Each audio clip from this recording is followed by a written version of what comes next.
wabarakatuh. Pada pagi hari ini kita masih membahas mengenai gerak benda dan makhluk hidup di lingkungan sekitar. Yang akan saya jelaskan pada minggu ini yaitu sistem gerak pada manusia, sistem gerak pada hewan, dan juga sistem gerak pada tumbuhan. Sistem gerak pada manusia. Sistem gerak pada manusia atau dalam bahasa medis disebut sebagai sistem muskuloskeletal yang terdiri dari tulang, otot, sendi, serta organ-organ yang lain. Nah, organ-organ ini termasuk ke dalam sistem karena dapat bekerja sama untuk melakukan berbagai fungsinya dengan baik. Nah, tulang dan otot ini akan membantu tubuh untuk dapat bergerak dengan baik. Tanpa adanya tulang rangka, otot tidak akan memiliki tempat untuk menempel dan bisa melakukan fungsinya dengan baik. Yaitu rangka. Rangka pada manusia ini tergolong sebagai alat gerak aktif karena tulang hanya akan bisa bergerak apabila adanya aktivitas yang terjadi pada otot. Lalu di tulang ini terdapat kandungan kalsium yang dapat membentuk garam yang merekat erat dengan bantuan kolagen.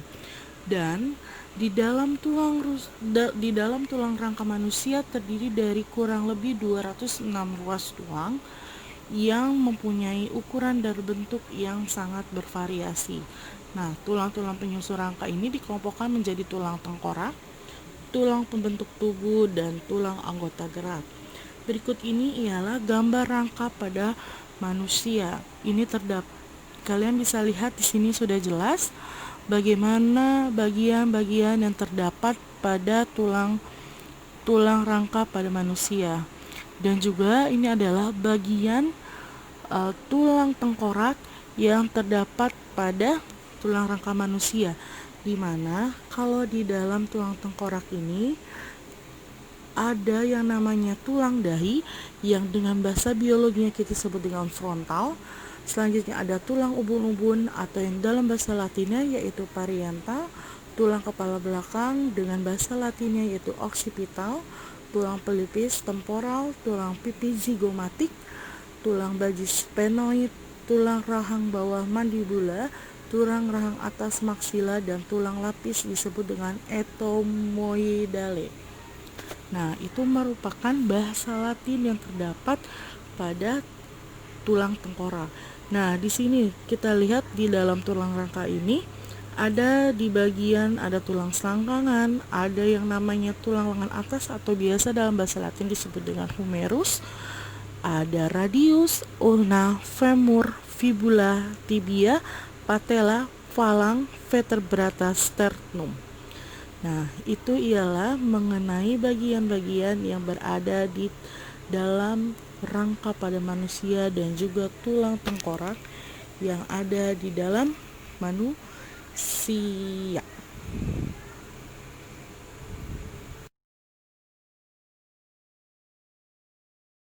Itu struktur tulang.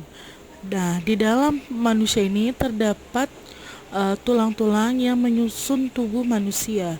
Nah, di dalam rangka tubuh manusia ini tersusun atas tulang keras dan sedikitnya tulang rawan. Yang pertama yaitu tulang keras, di mana tulang keras ini dibagi atas 3 bentuk, yaitu ada tulang pipa, tulang pipi, dan juga tulang pendek. Nah, ini adalah contoh tulang pipa, di mana tulang pipa biasanya berbentuk bulat panjang serupa dengan pipa. Ujung-ujungnya membentuk bonggol yang di dalamnya berisi sumsum kuning. Contoh dalam tulang pipa yaitu misalnya tulang paha, tulang lengan, tulang kering, tulang betis, dan juga tulang ruas dahi. Selanjutnya tulang pipi. Nah, dia ini pada tulang pipi yaitu berbentuk pipi dengan rongga sumsum merah yang di dalamnya terdapat sebagai tempat pembentukan sel darah merah dan sel darah putih. Contoh tulang pipi yaitu tulang-tulang yang membentuk tengkorak, tulang belikat, tulang bahu, tulang dada, tulang rusuk, dan tulang panggul. Selanjutnya juga yaitu tulang pendek, di mana dia ini berbentuknya itu tidak beraturan. dengan rongga yang berisi sumsum merah. Contoh tulang pendek ini terdapat pada pergelangan tangan, pergelangan kaki, telapak tangan, dan jari-jari tangan, jari-jari kaki, telapak kaki, serta ruas-ruas tulang belakang. Yaitu tulang rawan. Nah, tulang rawan ini ketika kita masih bayi, rangka manusia ini masih berupa tulang rawan. Tetapi dengan seiringnya perkembangan manusia, tulang rawan ini berangsur-angsur tumbuh menjadi tulang keras. Nah, bagian tertentu yang tidak mengalami perubahan yaitu seperti persendian tulang, ujung hidung, dan daun telinga. Karena di tulang rawan ini banyak sekali mengandung zat perekat atau kolagen yang tersusun atas protein, sedangkan zat kapurnya hanya sedikit. Makanya tulang rawan ini bersifat lentur dan juga elastis, yaitu macam-macam tulang, di mana tulang manusia ini dibedakan menjadi 4, yaitu ada tulang lengan, humerus, tulang pipi, misalnya, yaitu terdapat pada tulang dada atau sternum. Tulang pendek terdapat pada tulang ruas jali atau falang, dan tulang tidak beraturan, yaitu terdapat pada tulang punggung atau vertebrata. Selanjutnya, perkembangan tulang. Nah, pembentukan tulang rawan ini terbentuk karena adanya tulang rawan kartilago, di mana pembuluh darah biasanya itu menembus perisondrium di bagian tengah batang tulang rawan yang dapat merangsang sel-sel perikondrium yang dimana dapat berubah menjadi osteoblast. Nah, osteoblast ini dapat membentuk lapisan tulang kompakta. Dengan bersamaan dengan proses ini, tulang rawan di daerah diafisis dapat disebut dengan pusat osifikasi primer. Nah, kemudian setelah terjadinya osifikasi primer, terjadinya degenerasi, di mana terjadinya kemunduran bentuk dan fungsi pada tulang, sehingga terjadinya pelarutan zat-zat interseluler atau zat kapur bersamaan dengan masuknya pembuluh darah ke daerah ini. Selanjutnya, setelah di pembuluh darah ini memasuki daerah epifise, terjadinya pusat osifikasi sekunder. Lalu terbentuklah tulang spongiosa, di mana terdapat sisa-sisa tulang rawan di kedua ujung epifise yang sangat berperan penting dalam pergerakan sendi. Dan satu tulang rawan di antara epifise ini di antara epifise dan diafise yang disebut dengan cakram epifise. Nah, di mana dalam masa tulang dapat dipertahankan untuk mencegah penurunan massa tulang, di mana ketika penurunan massa tulang ini akan mengakibatkan berkurangnya kepadatan tulang dan tulang akan mengalami osteoporosis. Jadi intinya kalau misalnya tulang itu kan makin lama makin tua, berarti makin lama si tulang ini akan mengalami pengkikisan atau dia terjadinya osteoporosis. Kenapa? Makanya orang yang sudah berumur di atas 50 tahun itu dianjurkan untuk meminum penambah penguat tulang karena supaya memperlambat terjadinya osteoporosis. Nah, dalam pembentukan tulang ini juga terjadi dengan adanya 2 cara. Yang pertama itu melalui osifikasi dan juga osifikasi intramembran dan osifikasi endokondral, di mana kalau osifikasi intramembran ini proses pembentukan tulangnya terjadi di jaringan mesenkim ke jaringan tulang, contohnya pada proses pembentukan tulang pipi. Kalau sedangkan osifikasi endokondrinal, dia proses pembentukan tulangnya terjadi di mana sel-sel mesenkim berdiferensiasi lebih dulu menjadi kartilago atau jaringan rawan, yaitu sendi. Nah, Hubungan antar tulang pada rangka tubuh disebut sebagai persendian, di mana di dalam sendi ini terbagi dalam sendi gerak, sendi kaku, dan sendi mati. Sendi gerak ini merupakan hubungan antar tulang dengan kemampuan gerak yang lebih banyak. Nah, gerakan antar tulang ini dapat menimbulkan suatu gesekan dan rasa sakit jika rongga antar tulang tidak terdapat minyak sendi. Berdasarkan jenis geraknya, sendi gerak dikenal dengan beberapa jenis sendi. Di antaranya ada sendi peluru, sendi putar, sendi pelana, sendi gulung, dan sendi engsel. Berikut ini ialah gambar berbagai macam sendi, dari sendi peluru, sendi putar, sendi pelana, sendi gulung, sendi engsel, dan sendi kaku. Kemudian sendi hubungan tulang yang memungkinkan terjadinya gerakan dua arah sering disebut dengan sendi pelana, di mana sendi pelana terdapat pada hubungan antar tulang ibu jari dengan tulang telapak tangan. Kemudian hubungan antar tulang di mana ujung tulang yang satu berupa tonjolan yang masuk ke dalam lubang tulang yang lain disebut dengan sendi putar. Biasanya hubungan sendi putar itu terdapat pada antara tulang hasta dan tulang pengupil, dan juga pada penghubung antar tulang pemutar dan tulang atlas. Berikutnya yaitu hubungan antar ujung tulang yang menghasilkan gerakan seperti engsel pada pintu disebut dengan sendi engsel, di mana biasanya hubungan sendi engsel ini terjadi antara tulang paha dengan tulang kering yang terletak pada lutut, atau antara tulang lengan dengan tulang hasta terdapat pada sikut serta pada ruas-ruas ibu jari. Selanjutnya yaitu sendi kaku. Sendi kaku ini sering disebut sebagai jenis persendian yang memungkinkan tidak terjadinya sedikit gerakan. Nah, hubungan sendi kaku ini terdapat pada pergelangan tangan dan tulang pergelangan kaki. Karena sendi mati ini merupakan jenis persendian yang menghubungkan tulang yang satu dengan tulang yang lain, dan dapat digerakkan sama sekali atau tidak dapat digerakkan sama sekali. Nah, persendian jenis ini biasanya terjadi atau terdapat pada hubungan antara tulang pada tengkorak, karena tulang pada tengkorak ini tidak ada terjadinya hubungan antar tulang. Dia disebut dengan sendi mati, beda dengan tulang-tulang gerak yang lainnya.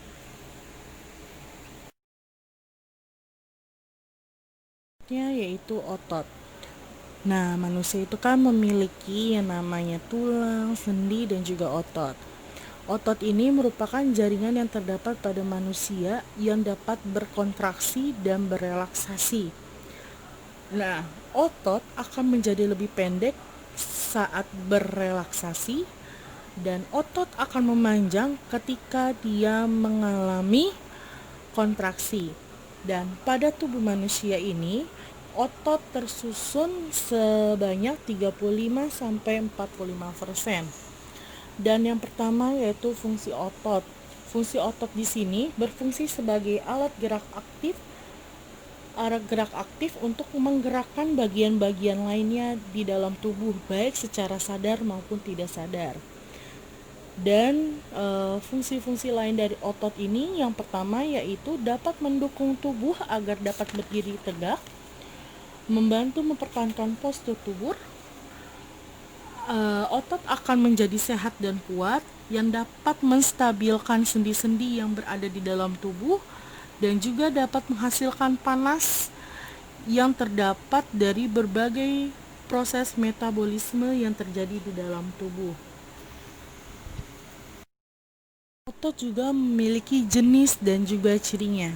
Di dalam otot terdapat 3 macam jenis otot, yaitu ada otot rangka, otot polos, dan juga otot jantung. Nah, di mana otot rangka atau yang sering disebut dengan otot lurik ini, itu dialah otot yang dapat mengalami kontraksi dan juga relaksasi, di mana otot-otot ini dapat menghasilkan gerakan, tapi dengan cara yang berbeda. di mana ada dua macam cara yang berbeda, yaitu secara otot sinergis dan otot antagonis. Di mana otot sinergis ini termasuk kumpulan otot yang bekerja secara bersama-sama. Dengan artinya mereka akan melakukan kontraksi dan berelaksasi secara bersamaan. Beda dengan otot antagonis, di mana otot ini bekerjanya saling berlawanan, yang artinya ketika satu otot akan berkontraksi, maka otot yang lainnya mengalami relaksasi ataupun sebaliknya. Selanjutnya yaitu otot polos. Di dalam otot polos ini terdapat dinding lambung usus halus, rahim dan juga kantung empedu, di mana otot polos berkontraksi dan berelaksasinya itu lebih lambat dibandingkan otot rangka atau lurik. Dan otot polos ini berbentuk seperti gelendong. Dia ini memiliki sebuah inti pada setiap selnya dan kerja pada otot polos ini termasuk kerja otot yang tak sadar. Selanjutnya yaitu otot jantung, di mana pada otot jantung ini hanya terdapat pada jantung. Dan otot jantung mempunyai garis-garis seperti otot rangka. Dan cara kerja pada otot jantung ini mirip sekali dengan otot polos, karena tergolong otot yang tidak sadar. Dan otot ini dapat berkontraksi sekitar 70 kali per menit sepanjang hari selama hidup kita. Di mana kita ketahui bahwa otot jantung ini berkontraksi pada saat jantung berdenyut.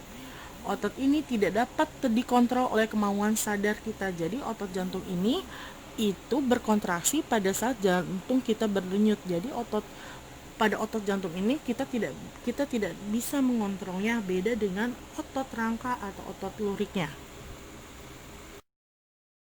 Dan kelainan pada sistem gerak. Biasanya gangguan ini bisa terjadi pada seluruh sistem gerak manusia. Yang pertama yaitu rickettsia. Rickettsia ini terjadi karena kekurangan vitamin D yang membantu penyerapan kalsium dan juga fosfor. Nah, karena kita kekurangan vitamin D, maka proses pengerasan tulang itu terganggu. Selanjutnya yaitu osteoporosis. Biasanya gangguan osteoporosis ini terjadi pada orang yang lanjut usia, dan paling banyak terjadi osteoporosis paling banyak di Indonesia yaitu terjadi pada perempuan. Karena di dalam tubuh kita itu, kenapa sih osteoporosis itu dapat terjadi? Karena dalam tubuh kita ini kekurangan zat kapur atau kalsium. Selanjutnya yaitu artritis. Artritis ini yaitu gangguan tulang yang merupakan peradangan pada sendi yang dapat disebabkan karena kesleo, infeksi dan juga luka sendiri. Yang selanjutnya itu fraktura atau patah tulang. Nah, fraktura ini terjadi karena adanya hubungan antara jaringan tulang dengan sendi itu terputus. Nah, biasanya orang patah tulang ini yang pertama bisa terjadi karena jatuh atau lain sebagainya. Selanjutnya juga ada kifosis, lordosis, dan skoliosis.